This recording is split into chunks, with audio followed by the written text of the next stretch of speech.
Sorry बच्चों, उसमें ज़्यादा उस वीडियो में मैं पूरा नहीं बता पाई। इसमें आपका छठवां और लास्ट है, संवैधानिक उपचारों का अधिकार। चाहे जितने अच्छे कानूनों का निर्माण किया जाए, मूलभूत अधिकारों की व्यवस्था की जाए, लेकिन अगर उसका सुचारू रूप से अमल नहीं किया गया तो ऐसी स्वतंत्रता या ऐसे अधिकार का कोई अर्थ नहीं। इसलिए इन अधिकारों के भंग अथवा उल्लंघन के बदले सीधे सर्वोच्च न्यायालय या उच्च न्यायालय में जाकर शिकायत करने के अधिकार को भी मूलभूत अधिकार के रूप में स्वीकारा गया है। मूलभूत अधिकारों की सुरक्षा की महत्वपूर्ण जिम्मेदारी सर्वोच्च न्यायालय को सौंपी गई है। इस संदर्भ में आवश्यकता पड़ने पर योग्य आदेश, सूचना या आज्ञा पत्र जारी करने की सत्ता संविधान द्वारा सर्वोच्च न्यायालय को प्रदान की गई है,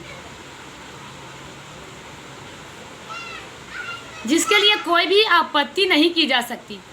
किसी भी राज्य द्वारा नागरिकों के मूलभूत अधिकारों के उल्लंघन की शिकायत के संदर्भ में योग्य उपाय करना सर्वोच्च न्यायालय के लिए आवश्यक है।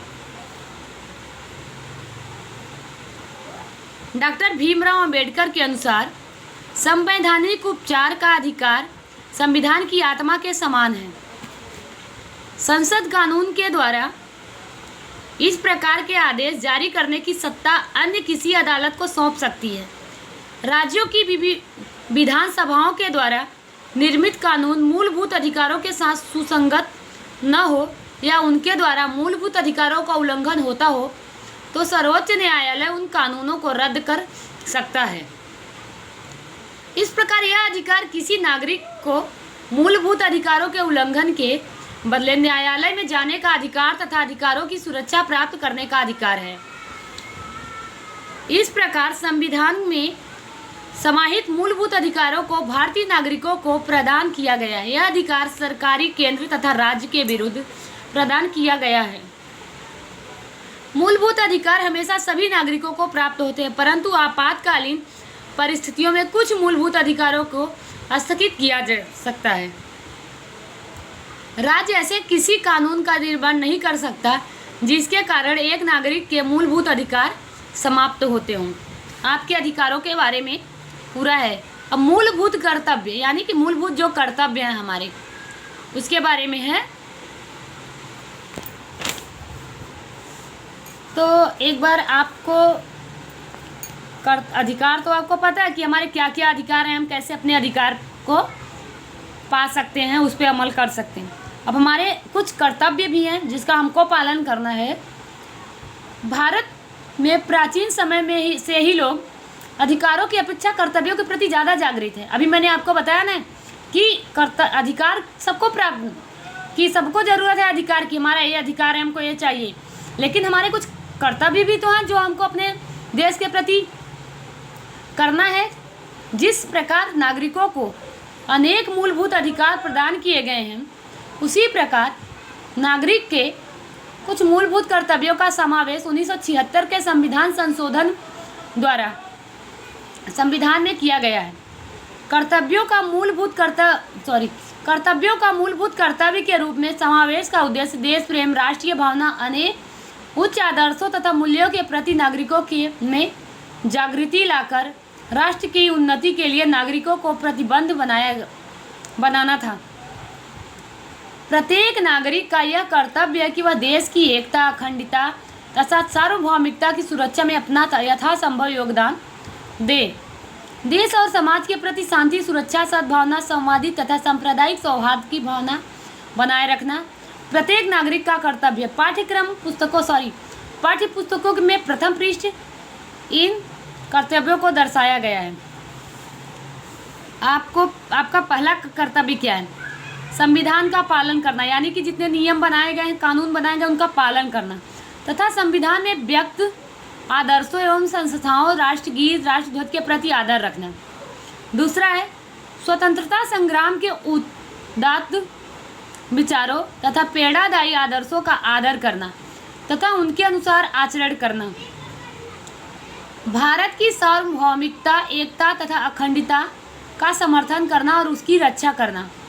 आवश्यकता पड़ने पर देश की रक्षा करने तथा राष्ट्र की सेवा करने के लिए तैयार रहना तथा उत्साहपूर्वक शामिल होना, भारत के सभी लोगों के बीच भाईचारे की भावना में वृद्धि करना, लोगों के बीच सामंजस्य स्थापित करना तथा महिलाओं के गौरव का हनन करने वाले मुद्दों का परित्याग करना, राष्ट्र की समृद्धि तथा समन्वित संस्कृति विरासत की सुरक्षा करना, जंगल, सरोवर, नदियों तथा वन्य जीवों सहित प्राकृतिक पर्यावरण की रक्षा करना तथा उनका संवर्धन करना, सभी जीवों के प्रति दया रखना, वैज्ञानिक दृष्टिकोण, मानववाद तथा अनुसंधान वृत्ति का विकास करना। आपका 9वां है सार्वजनिक संपत्ति की सुरक्षा करना तथा हिंसा का त्याग करना। 11 है इसमें। 10वां है आपका व्यक्तिगत तथा सामूहिक गतिविधियों के सभी क्षेत्रों में उत्कृष्टता प्राप्त करने के लिए सतत प्रयत्नशील रहना, जिससे राष्ट्र निरंतर प्रगति और सिद्धांतों के प्राप्त करता रहे। 11 वाला है आपका 11वां कर्तव्य आपका है अपने बच्चों को मुफ्त, अनिवार्य तथा सार्वत्रिक रूप से शिक्षा देना उनके माता पिता का कर्तव्य है। भारत में प्रतिवर्ष 6 जनवरी को मूलभूत कर्तव्य दिवस के रूप में मनाने का निश्चय किया गया है। इन कर्तव्यों में से कुछ कर्तव्यों का पालन के लिए सजा का प्रावधान किया गया है। नागरिक कर्तव्यों का पालन करें, इसके लिए नागरिकों में सजगता तथा जागृति लाने के लिए शिक्षकों को प्रयत्नशील रहकर प्रयास करना चाहिए। समाज में फैली अनेक सामाजिक बुराइयों तथा अन्याय जैसे अस्पृश्यता यानी अपराध, बेगार प्रथा, बाल मजदूरी, स्त्री शोषण, जाति हिंसा, दहेज प्रथा, स्त्री भ्रूण हत्या, कुरीतियाँ, अंधविश्वास, वहम आदि अस्थायी रूप से समाप्त हो। इस बात की निगरानी रखने की जवाबदारी तथा कर्तव्य एक नागरिक के रूप में हम सभी का है। इन मूलभूत कर्तव्यों के द्वारा हमें क्या करना चाहिए और क्या नहीं करना चाहिए, यदि भविष्य के नागरिक ऐसे बालकों एवं किशोरों में इन कर्तव्यों के संबंध में व्यापक प्रचार प्रसार हो, इसके महत्व और उपयोगिता के विषय में इन्हें जानकारी प्रदान की जाए, तो भविष्य में के इन नागरिकों की में सामाजिक तथा राष्ट्रीय उत्तरदायित्व की भावना, विश्व बंधुत्व तथा न्यायपूर्ण तथा शोषण विहीन समाज रचना के उच्च आदर्श को प्राप्त किया जा सकता। राजनीति के मार्गदर्शन सिद्धांत। राजनीति जो मार्गदर्शन सिद्धांत हैं, कैसे कैसे क्या करना है, जो नियम बनाए गए हैं उसमें राजनीति के मार्गदर्शन सिद्धांतों का समावेश संविधान के 4थे भाग में किया गया है। इन मार्गदर्शक सिद्धांतों का उद्देश्य वर्तमान तथा भविष्य में केंद्र तथा राज्य सरकारों द्वारा अलग अलग नीति विषयक क्षेत्रों में किन किन नीतियों के निर्माण करना, इन संदर्भ में मार्गदर्शन कर देना है। यह सिद्धांत मार्गदर्शक सिद्धांत होने के कारण इस सिद्धांतों के अमल के लिए राज्य सरकारें बाध्य नहीं हैं, परंतु नीतियों के निर्माण में इन सिद्धांतों को केंद्र में रखकर नीतियों का निर्माण करना तथा उचित उनका अमल करवाना राज्य का नैतिक कर्तव्य है। इन सिद्धांतों का सबसे महत्वपूर्ण उद्देश्य एक ऐसी समाज रचना करना है जिसमें सभी नागरिकों को राजनीतिक, सामाजिक तथा आर्थिक न्याय प्राप्त हो सके। राज्यों के द्वारा निश्चित किए उद्देश्यों तथा ध्येयों को पूर्ण करने के लिए नीति निर्माण में आवश्यक दिशा निर्देश देना है। न्यायपालिका द्वारा इन सिद्धांतों के अमल करवाने का प्रावधान का संविधान में कोई उल्लेख नहीं है। इन मूलभूत सिद्धांतों में हमें कोई कानूनी अधिकार नहीं प्राप्त होता और न ही कोई कानूनी मदद प्राप्त होती है। इसके बावजूद राज्य के कानून निर्माण तथा उनके संचालन में ये आधारभूत हैं। कितने ही अधिकारों का समावेश संविधान में मूलभूत अधिकार के रूप में किया गया है, जो तुरंत दिए जा सके ऐसे थे, परंतु दूसरे बहुत से अधिकारों का समावेश राजनीति के मार्गदर्शक सिद्धांतों में किया गया है। जैसे जैसे राज्य व्यवस्था मजबूत और समृद्ध बनती जाए, वैसे वैसे भविष्य में इन नागरिकों अधिकारों को दिए जाने का विचार संविधान सभा का था। डॉक्टर बाबा साहब भीमराव अंबेडकर ने इन अधिकारों के संदर्भ में इनका महत्व बताते हुए कहा कि देश के शासन में ये अधिकार आधारभूत सिद्धांत है।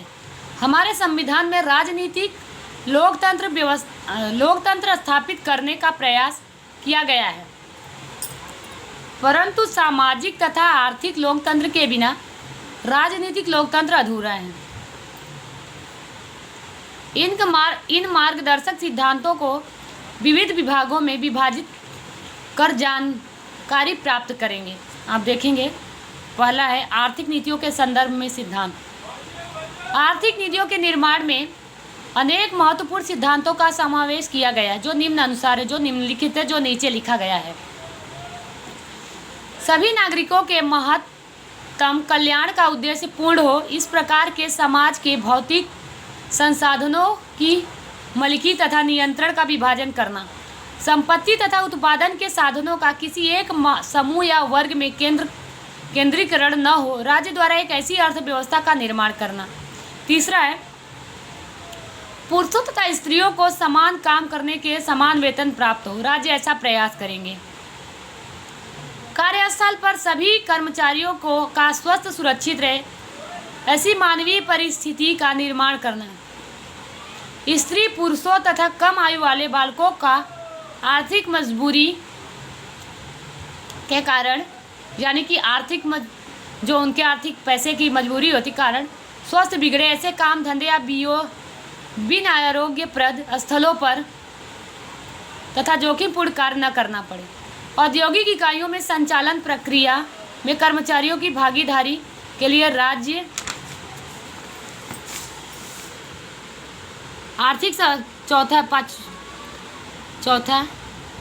3 4 हो गया, छठवां है आपका आर्थिक समस्याओं के कारण किसी बालक का शोषण न हो, वह स्वस्थ तथा स्वतंत्र रूप से गौरवपूर्ण स्थिति में स्वस्थ विकास कर सके। इसके लिए आवश्यक अवसर तथा सुविधाएं उत्पन्न करने के लिए राज्य आवश्यक कदम उठाएगी। 7वां है स्त्रियों के प्रसूति के समय आवश्यक तथा सुविधाएं पूरी की जाए। कर्मचारी राज्य बीमा कानून, बोनस धारा, प्रसूति अवकाश धारा, ग्रेजुइटी धारा आदि कानूनी मानवीय अधिकार आधार पर प्राप्त हो, इस आशय में इन सिद्धांतों का निर्माण किया जा गया है। कृषि तथा पशुपालन का आधुनिक और वैज्ञानिक स्तर पर विकास हो, राज्य ऐसी व्यवस्था करने का प्रयास करेंगे। गायों, बछड़ों, अन्य दुधारू प्राणियों, भारवाहक प्राणियों, बैलों, घोड़ों, गधों आदि के कत्ल को रोकने का प्रयास करेंगे। 9वां है आपका राज्य में सबको समान न्याय प्राप्त हो, आर्थिक या असमर्थता के कारण किसी भी जरूरतमंद नागरिक को न्याय प्राप्त करने के अवसर का इनकार नहीं किया जाए तथा उसे मुफ्त कानूनी सहायता प्राप्त हो। राज्य ऐसी व्यवस्था करे तथा इस प्रकार कानूनों का निर्माण कर सके। आपका दूसरा क्या है कि सामाजिक नीतियों के संबंधित सिद्धांत। अनुचित जातियों, अनुसूचित जनजातियों, वंचित समूहों जैसे समाज के कमजोर वर्गों के शैक्षणिक तथा आर्थिक हितों का विकास के लिए सावधानीपूर्वक विशेष प्रयास करने होंगे, जिससे सामाजिक अन्याय तथा शोषण के विरुद्ध उन्हें सुरक्षा प्राप्त हो सके। भारत में निवास करने वाले सभी नागरिकों के लिए समान दीवानी कानून का निर्माण तथा न्याय व्यवस्था का संचालन राज्य इस प्रकार कैसे करे कि सबको न्याय प्राप्त होता रहे। विवाह, तलाक, भरण पोषण, दत्तक, कानूनी वसीयत आदि में एक समान दीवानी कानूनों का निर्माण करके सामाजिक न्याय की दिशा में सरकार आवश्यक कदम उठाए। राज्य में सभी नागरिकों को कम करने का अधिकार प्राप्त हो। वृद्धावस्था, बीमारी, अशुभ प्रसंग आदि में सरकारी सहायता प्राप्त हो, इसके लिए सरकार विशेष प्रावधान करेगी। आपका राजकीय तथा विदेश नीति विषयक सिद्धांत। ग्राम पंचायतों की स्थापना के लिए राज्य आवश्यक कदम उठाए तथा यह स्वराज्य की एक इकाई के रूप में कार्य कर सके, इसलिए इन्हें आवश्यक सत्ता तथा अधिकार और आर्थिक सहायता प्रदान करें। राज्य सेवाओं में दूसरा है, न्यायपालिका को कार्यपालिका से अलग तथा स्वतंत्र रखने के लिए आवश्यक कदम उठाए, जिससे न्यायाधीश निष्पक्ष, निडर तथा निर्भीक रूप से न्याय कर सके। अंतर्राष्ट्रीय शांति, सुरक्षा तथा उन्नति के लिए विश्व के देशों के बीच न्यायपूर्ण तथा गौरवपूर्ण संबंधों के विकास के लिए अंतर्राष्ट्रीय कानून तथा संधियों के प्रति आदर में वृद्धि तथा अंतर्राष्ट्रीय मतभेदों, प्रश्नों का शांतिमय रीति के से निराकरण लाने का राज्य प्रयत्न करने और उसे प्रोत्साहन देंगे।